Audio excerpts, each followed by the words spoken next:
The Hollow Halls. History.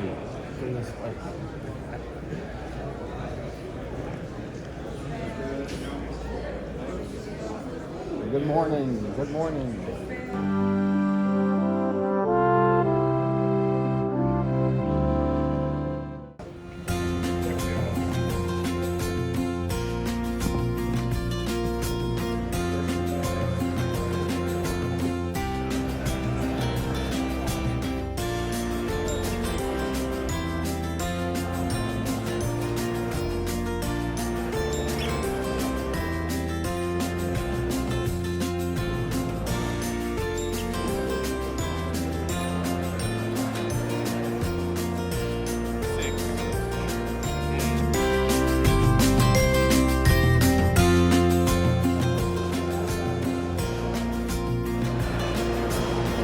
How's the Philly show? It's really good. It's busy. This has paper.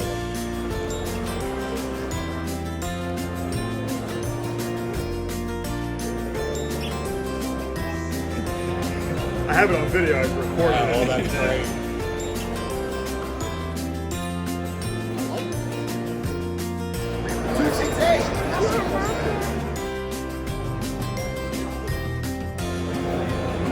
Get it?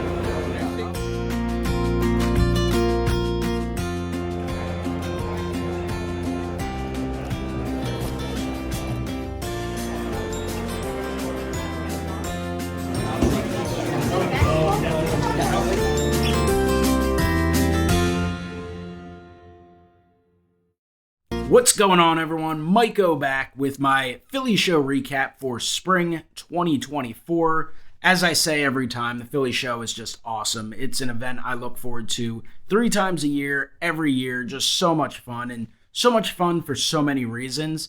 First of all, it's a really big show with a great mix of stuff for different collectors. I mean, it fits. If you're into the brand new stuff, there's plenty of it there. If you're into the really old stuff, the rare and obscure stuff, there's plenty of it there. It is just an absolutely awesome show. Plus, you always run into a lot of friends, fellow YouTubers, and just dealers you get to know, or even other collectors who just attend the show that you kind of bump into at various shows, specifically the Philly show. So this show, no different, just really good. I was able to attend Friday and Saturday, the entirety of the show, got there at opening, left as the doors were closing / the doors were already closed. So it was great. They changed the format a little bit in terms of autograph signers. So no autograph signers on Friday, but had a boatload Saturday. And I know they had a lot Sunday, and I think that was trying to push people to attend Sunday. Because Sunday, especially in September and December, you know, you have NFL football at 1 o'clock, and things are winding down, and some dealers get anxious to get out. So I think they've had their problems Sunday. I will say one of the negatives was the admission. Admission jacked up big time. Sunday, it was up to $20. I mean, it used to be $7, $8 years ago, but even as of like a year ago, it was closer to 10 and 12. Cheapest day was Friday. Saturday, most expensive. Sunday, surprisingly, was 15, I think. But great show. I had a great time. Friday, I took care of a lot of business, dropped off submissions with JSA and Beckett. The Beckett was a reholder submission. And then Saturday, I did my SGC order only because I had some other additions to do Friday night late. So I did that Saturday. Only ran into Brian Roth, B Roth 6, Card Soup on Friday, but Saturday ran into a boatload of YouTubers. Andrew Nuffside Cards, who attends every show. Love meeting up with him every time. Palled around with Ed Wesker Griff and Reese ND Card Ranger for the early portion of the show.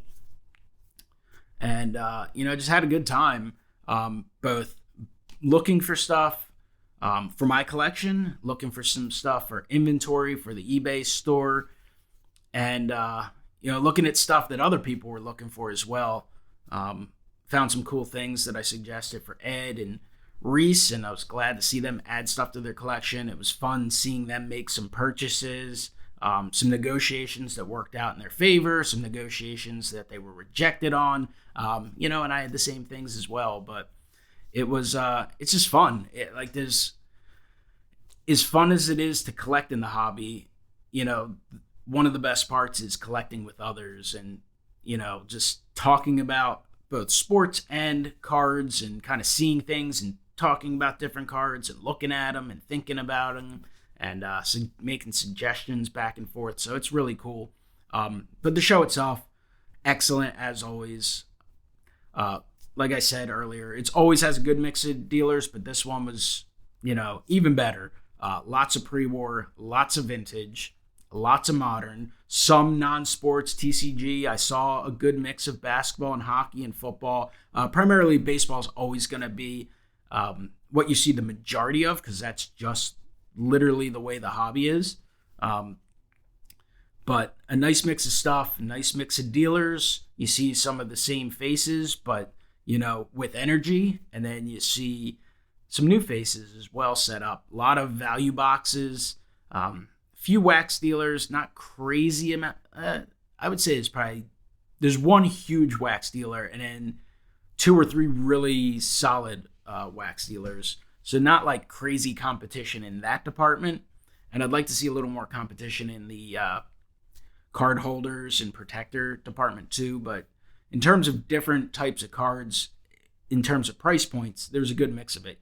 There were a lot of value slabs. And then, of course, you have your super high-end stuff. A lot of value boxes, just good mixes. You didn't get bored walking around this show, that's for sure. I mean, I walked it 2 days, and I kind of wanted to go back a third day. But at some point, first off, you have other things to take care of. And second of all, you got to relax on spending the money. Very easy to spend money, of course. But I just had a good time, and I'm going to show you some of my pickups that I got from my collection. Just a nice mix of oddball stuff. And what I'm doing when I'm at these shows, I'm looking at a lot of stuff, and there's a lot of things I'd love to get. I'm not looking at crazy high-end stuff unless I run into something super rare Phillies-wise, but I'm looking for more oddball stuff that you're not going to typically find on eBay. You might find it at auction houses and such, but those are the types of items that catch my attention when I'm at a show like this. The typical everyday things that interest me that I can easily find on eBay is not what I'm kind of specifically looking for. But these are some of my pickups, and let's take a look. So I went pretty crazy at the Philly show and picked up a ton of stuff, and the way I like it, a nice mix of stuff. So it's going to be Philly-centric, as you can see, but it spans 100 years in terms of release date, or however you want to put it, from when it came out. And just so many different players and really different things. Some cards for sure, but also a lot of different items like pocket schedules, matchbooks, little coins, team issue photos, some signed stuff. So it's pretty cool. So we'll take a look at it here. But what a mix of stuff. It really was, as I said, a fun couple days.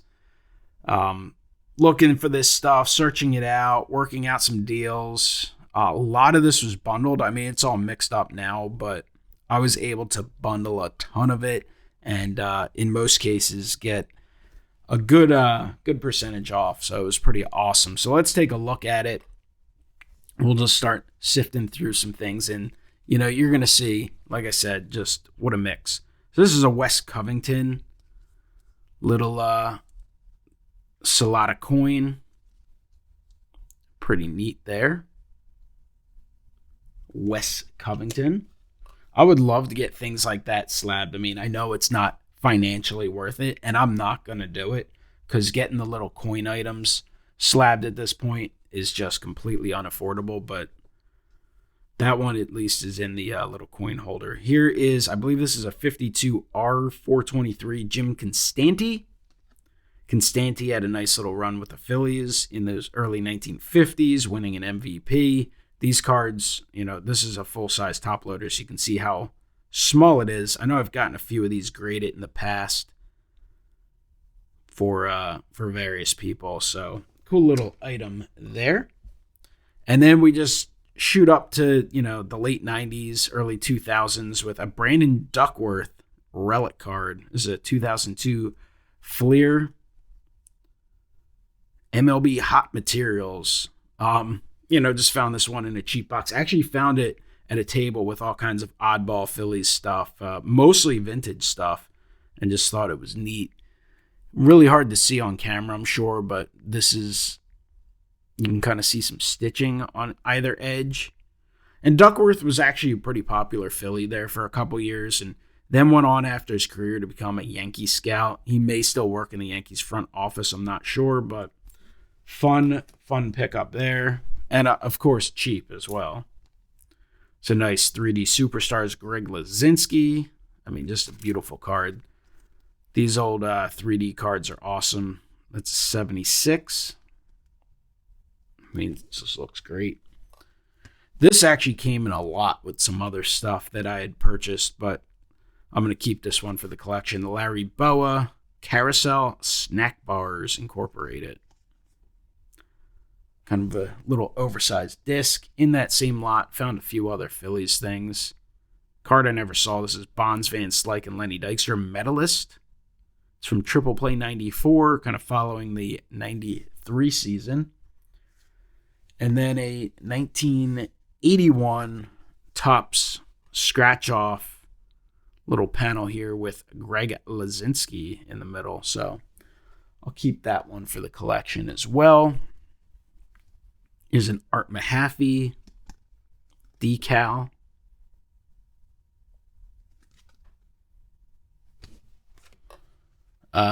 These are always neat. Manny Trio. I think it's the Permagraphics. Yeah, Permagraphics. I know I have some Schmidt and I think Carlton as well in the past. Little kind of credit card size, very thick stock, glossy finish. Manny Trio. Thought that was a neat one. John Denny, 1984. Of course, there with Lou Whitaker and Carney Lansford as well. Picked up a couple matchbooks. These, a little beat up, but ones I didn't have. Phil Collins and Dick Bartell. Still got the backs on them, but these are neat. From the 30s. I think you can get them slabbed as authentic. Pocket schedules. Started kind of picking up some pocket schedules. I mean, I have some somewhere, I'm sure, but I know some people have been getting these slabbed, and they look great in the CGC orders. So, in the CGC holders, I should say. So here's a 2001 one with Scott Rowland, and we got 1996 with the All-Star Game logo. And I definitely prefer the ones with players' images on them. I have one of these somewhere, but got it bundled up in a group. So it's a 1991 ticket coupon featuring the Philly Fanatic.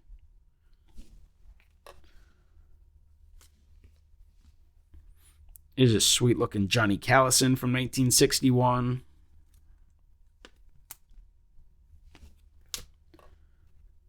And Clay Dalrymple from 62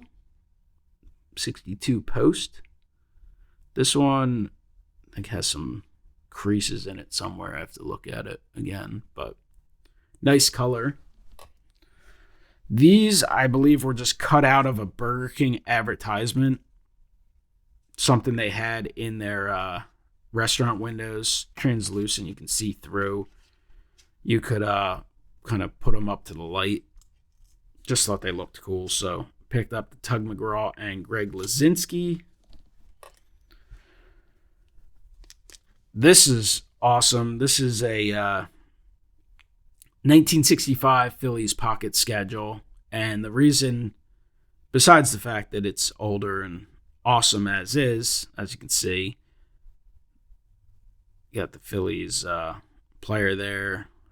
Compliments of Ballantine beer, but love that it advertises top play-by-play Phillies sportscasters. So you got By Som, Bill Campbell, and Richie Ashburn. A couple of Hall of Famers there. All Philadelphia legends. So I thought that was just awesome. It was priced at $35, but this particular dealer that I pretty much check out his stuff every time and generally do bundle up some stuff. He's one of those guys you can pick out a healthy amount of stuff and he will like take 20, 30, sometimes even more higher percent off without even asking. So he's really good. I was able to get this at a really great price, and I got some other stuff from him as well. So super thrilled to add that. Here's a cool one, 1910-12 Sweet Caporal Dode Paskert. League letters EX5. I don't care about the grade in these little coins. If you can find these at good prices, and this one was not expensive, and this was part of one of the bundles.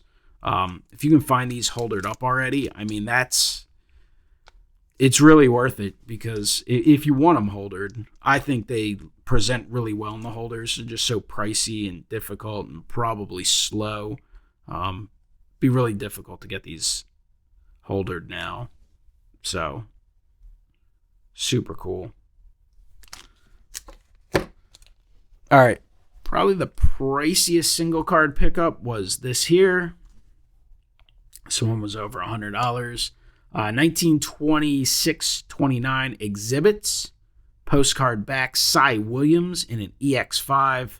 Beautiful SGC holder. Cy Williams doesn't get a lot of attention, but he's an all-time great Philly. He's in the Phillies Wall of Fame. So if you visit Citizens Bank Park and check out the Wall of Fame out there in the outfield, he is on it. Led the league in home runs 4 times during his career, 3 times as a Philly. He started his career with the Cubs, was probably there 4 or 5 years, and then ended up in Philadelphia for the remainder of his career, 12, 13 years. So he was a star with some pretty bad Phillies teams. But he kind of just doesn't get the attention. Of course, you have the modern-day Phillies that are filled with stars and all those guys from the 80s. And then you hear about Richie Ashburn, Robin Roberts, and then select few from back in the day, like Grover Cleveland, Alexander, and even Chuck Klein. And those guys, rightfully so, are Hall of Famers. Cy Williams fell a little short of the Hall of Fame, but was one of those all-time great Phils. So really cool. So super thrilled to add that. All right, what else do we have here? We got all kinds of bigger items in terms of size that I might have to move the camera. Here's another pocket schedule, 2002 pocket schedule featuring Jimmy Williams, advertising by Modell's. Grew up going to Modell's for some apparel. Unfortunately, they did not survive the pandemic. I mean, don't get me wrong, they were well on their way to running things into the ground before the pandemic, unfortunately. But here's a 1979 Pete Rose postcard. Great image there.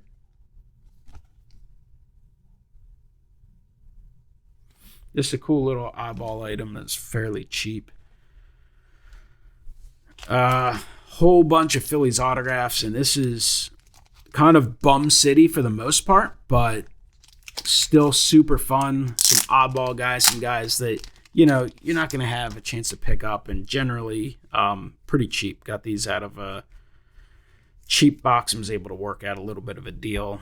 So McKinley Moore, he was actually on the team last year. He's now with the Yankees on a heritage card. Just one of those guys. I don't really go out seeking autographs anymore, and there's no more, you know, easy charity events. And honestly, I'm just way too busy to try TTM. Maybe he's the type of guy you can get. But for a couple bucks, if you can get autographs for $2, $3, like even TTM, like you're going to spend $1.50 in stamps at least, plus the card, you know, plus your time. So it's just worth it sometimes. But McKinley Moore, Alvarado was a few dollars more, but I'm thrilled to add that. I mean, Alvarado, one of the faces of the bullpen of this of the pennant-winning team last year. So really cool there. But a lot of these other ones are cheap. Chris Coast, like I couldn't believe I got him in a cheap box. He's an '08 Phillies, super popular. Heathcliff Slocum, he was an all-star for the Phillies in one of his couple years in Philadelphia. Actually got the win in the all-star game one year. Mark Parent, he was really bad in his time in Philadelphia. I mean, I'm sure he was good in the clubhouse, helping to develop and decent at calling games. He just could not hit. I can still remember, and this is one of these things why you sometimes collect stuff and pick stuff up. I can still remember when he'd be up, watching the games with my brothers. My dad, Beck, he's got no shot to get a hit. And there was one time we were all watching the game, probably on a Saturday or Sunday afternoon, and you could hear a guy in the background near the microphones, or close enough where he was being picked up on air. You could hear him saying, he's hitting 130, and then he struck out, and he's like, and it's falling. And I just remember us laughing as kids. So, like, hey, that's a reason to collect. Scott Ruffcorn, kind of a guy who was there for just a cup of coffee. Tom Marsh, the original Marsh on the Phillies.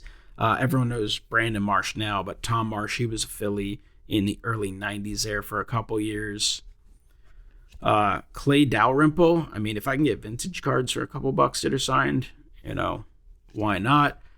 Jerry Spradlin. I mean, these are guys I remember as a kid that are just obscure, and I like to add as many Phillies autographs as I can. Here and there I'll pick them up. I'm not going crazy on the autographs as I used to, but I think it's fun. Bob Aralt. Wade A. Brito. Nice upper deck card. Nelson Figueroa, he was a two-time Philly. He was actually one of the players the Phillies acquired from the Diamondbacks for Curt Schilling. And then later on, like years later, they ended up picking him up for a little bit as well. Robinson Tejada. Ryan Madsen, part of that strong run from 07 to 11. Instrumental in the bullpen in 2008. So sweet Ryan Madsen. Hector Mercado. He was there for just a little while. Mike Grace. Rich Hunter. And Calvin Maduro. Calvin Maduro. These are guys that, like, the truest of true Phillies fans will recognize these names and get a laugh out of. And who knows, maybe in the future, a handful of them will get slabbed just for fun. But most of these will just be top loaded up and put into the autograph box. Here's Rafael Marchand. He's still in the system. Was injured a lot last year, so I don't think he may have had a day or two up in the big leagues, but I don't think he actually played. Even 2002, I don't know if he got into a game or not. I know he was up when the Phillies were in Toronto, so maybe he got into like one game. But pandemic year, I believe he played a little bit, 2000 and 2001. Sean Bosky, like, he's one of the few guys I really don't remember playing for the Phillies. Obviously, he did. I remember him more as a Cub. Ricky Otero, because if you run into a Phillies Ricky Otero card, you got to pick it up. That is one that some of my friends will laugh at. Here's a beautiful Chris Coast. Awesome card there from Upper Deck. Darren Winston, handful of games for him. Doug Glanville, two-time Philly as well. Had a lot of success. He was actually really good with the Phillies, so it's cool. And there, and of course, now known for his work. I guess he's still with ESPN. I know he's all over media now. Antonio Bastardo, guys were really excited when he came up. He had a lot of potential, threw really hard, but ended up kind of struggling a little bit in his time with the Phillies. Had a few good outings, though. Francisco Rosario, that is back in the day when Photoshop was not very good. That is a really fake-looking uniform there. Abraham Nunez, he was part of the 07 Phillies that had the big come-from-behind division win against the Mets. Randy Wolf, Phillies All-Star. Joe Roa broke my heart on opening day in 2003, the last opening day at the Vet. Everyone was hyped up, sellout crowd, and didn't even get out of the first inning, and they were down 5-6-0, gave up a grand slam to Reggie Sanders. Rough times. Here's Matt Smith. He was a big prospect at one point. Got him from the Yankees. 2006 card. I want to say he might have been part of the Abreu Corey Lytle deal. I could be wrong about that, but I believe he came from the Yankees and pitched part of 2 years with the Phillies and was done. Tommy Herr, staple of the childhood Phillies teams. David Buchanan, he's actually back with the Phillies now after like 8 years. He was overseas pitching, and he's expected to kind of fill out the rotation in AAA and then maybe pop up to the big leagues if they need help. But he pitched really well in, I guess it was the Korean League. So we'll see if he makes an impact on this year's team. There's a beautiful Chris Coast, Scranton Wilkes-Barre Red Barons, former Phillies farm team.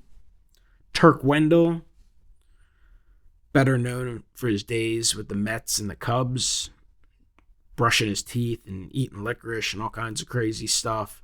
Wasn't great with the Phillies. I mean, when they first acquired him, he gave up a few walk-off home runs, but I think his second year he was decent. Here's a Ray Culp, obviously signed in his later years. Robert Person, was just watching an old game the other day, one that I'll always remember, where he had a grand slam in the first inning, and then I think he had a 3-run homer later on, but he had 2 home runs in a game, and I still remember, I think I did do something early that day, and I remember watching it, and then my family, we were able to walk to one of our neighbors' house for a party,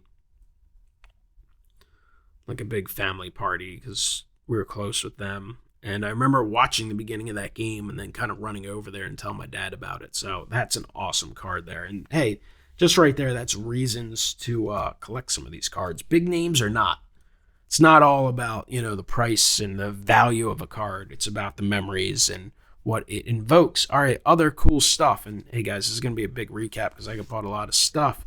This is a cheap card. Just got this thrown in. I mean, I would have preferred not to have the crease, but it is what it is. I found it. I just thought it looked awesome. I like Bob Dernier, and I just thought the colors, and it's just a beautiful looking card, so I picked that up. This one was shockingly only $1. The old poster, little mini poster. Of course, you're going to have creases because it was folded up in the packs, but John Callison, not terrible condition. I mean, how good condition are these going to be? But I thought that was a great buy.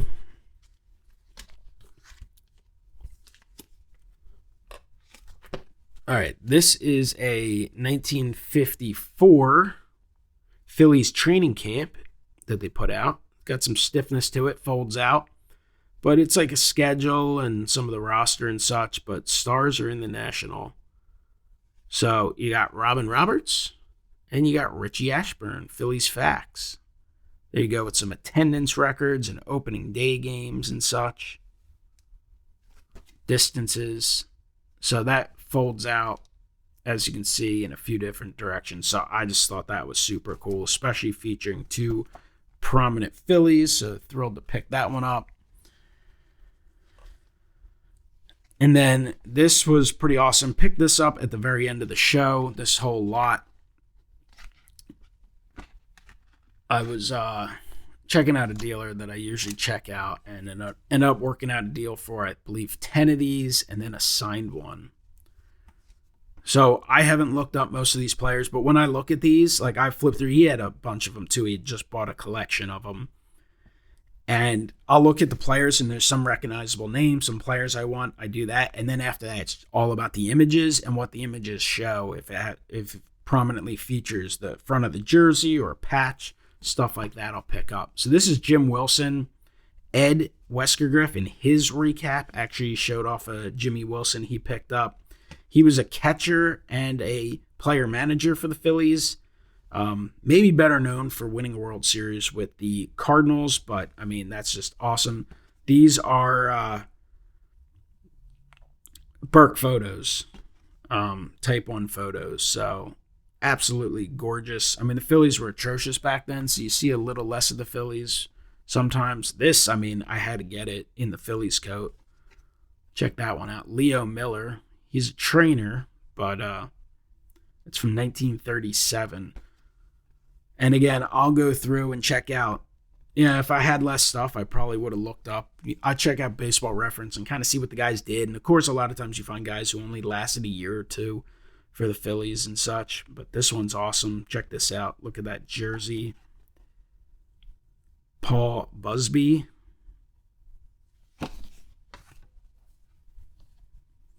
Another just great image. Love seeing the hats. Probably in the dugout there. Pinky Whitney. He was a pretty solid Philly. He was probably considered like the captain for a period of time. Love this one. Check out the old Phil's uniform. Albin Glossop. These would be amazing to get slab too, but I think it's really pricey. I'm pretty sure PSA is the only one who does it at this point. I imagine it would take him forever too. Walter Stevenson. I mean, look at that image.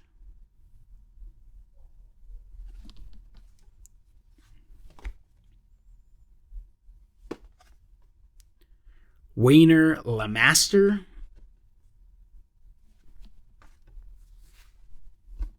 Sometimes I get ones with a little bit of action and such, or feature in the backdrop of the ballpark. This one, you can see the patch there. See if I can zoom it up. There you go. Check out that old Phillies patch.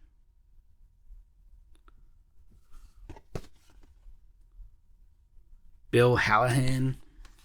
Most of these guys did not receive cards back then. I mean, I'm sure a lot of these Phillies teams, struggled to win 50, 60 games. Another great one. Mickey Haslam. But I love picking up stuff like this, and this is the type of stuff that, generally speaking, I'm going to pick up at the Philly show or the National. And that's kind of, what I'll target. This type of stuff. Not the stuff that I can make offers on eBay all day long. Walter Millies. So those are great. Super thrilled to add all of those. I guess I'll probably end up storing them all in the semi-rigids. Might have to pick up some more kind of 5x7s. And then this one I picked up. This is Al Todd. First off, so he had a decent selection of autograph ones, and obviously the autos are, there's just not going to be a lot of them that are signed. A lot of this stuff did not get signed back in the day. But this one, I just love the image. Love the old hat. The sleeve patch. Absolutely awesome. So Al Todd. And this one is dated September 17th, 1939. Has really strong Burke stamp there. And it appears to be signed in fountain pen. So that's awesome. A lot of the ones that were signed were signed later, probably much later, 60s, 70s, when guys were older. So that one's just gorgeous. So super, super fun pickup. So last couple pickups. I know this has been a lengthy video, but hey, if you love the hobby and you love seeing kind of oddball stuff and cool stuff and old stuff, hopefully you've enjoyed this video. We'll look at the last couple items.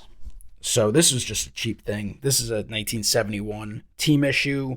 Darren Johnson. Picked that up for like $1. This one, a little pricier, but this is a Wes Covington signed Philadelphia Phillies advertisement place. I'm sure it was sponsored by Freihofers. Always buy Freihofers that too. And signed by Wes Covington.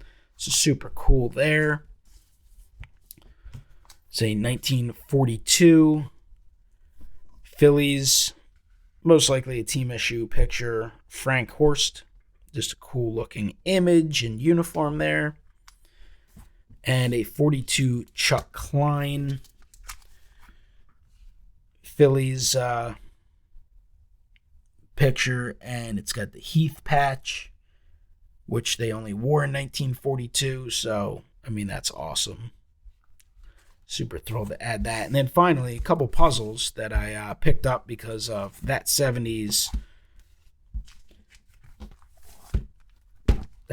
show. He actually sent me images of these that his LCS had. He sent images in like November, and somehow I guess the images didn't come through. I had to click on them for it to download or something. So I saw it like months later when I was messaging him. And his guy brought it to the show, and I picked them up. You know, they're cheap, only a couple bucks. But Phillies Pro Sports Puzzle. So you got Schmidt, Dick Allen, and Greg Lazinski. And then we've got Garner, Carlton, Cott, and McGraw. So super cool, old school puzzles. So that is the Philly Show recap. Picked up tons of stuff. Hopefully you guys enjoyed the video. I appreciate you guys watching, and I will talk to you next time. Have a great one.